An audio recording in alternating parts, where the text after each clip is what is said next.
মধ্যপ্রাচ্যের যুদ্ধকে কেন্দ্র করে ভোজ্য তেলের দাম বাড়তে পারে এমন শঙ্কায় বাজারে হুমড়ি খেয়ে তেল কিনছেন ভোক্তারা। এতে স্বাভাবিকের তুলনায় অতিরিক্ত চাহিদার ফলে বাজারে দেখা দিয়েছে সয়াবিন তেলের সংকট। যদিও বাজারে এখনও পর্যাপ্ত তেলের সরবরাহ রয়েছে, তবে বেড়েছে মশলার দাম। এলাচ, কাজু বাদাম, কাঠবাদাম, আলু বোখারার দাম বাড়তি। এদিকে ঈদের আগেই চড়া আমিষের বাজার।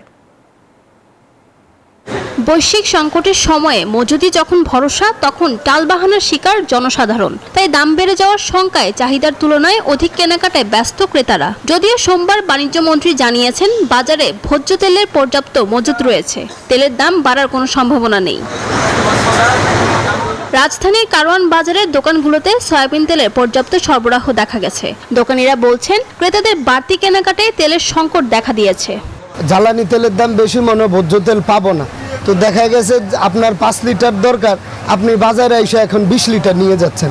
1 লিটার 195, 2 লিটার 390, 5 লিটার 955 তেল আছে। কোম্পানিরা কমাই দিতেছে। তবে ঈদের আগে বেড়েছে মশলার দাম। সব মশার বিরুদ্ধে সুরক্ষা দিতে এলো বসুন্ধরা এক্সট্রিম অ্যারোসল। মশার বিরুদ্ধে এক্সট্রিম সুরক্ষা। এলাচ 1450, দারুচিনি 600, আলু বোখারা 900, কাজু বাদাম 1300, কাঠবাদাম 1200 টাকা কেজিতে বিক্রি হচ্ছে। বিক্রেতারা বলছেন, আমদানি না হওয়ায় ঈদের আগে বেড়েছে দাম।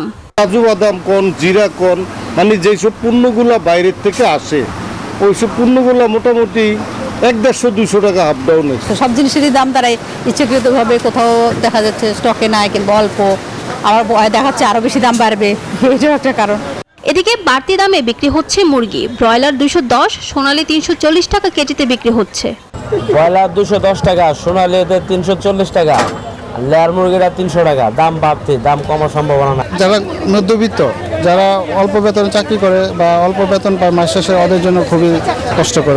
অপরদিকে স্থিতিশীল রয়েছে সবজির দর। গেল সপ্তাহের তুলনায় প্রায় সব সবজিতেই 10 থেকে 15 টাকা কমে বিক্রি হচ্ছে সবজি। ফারজানা রিয়া, নিউজ 24, ঢাকা।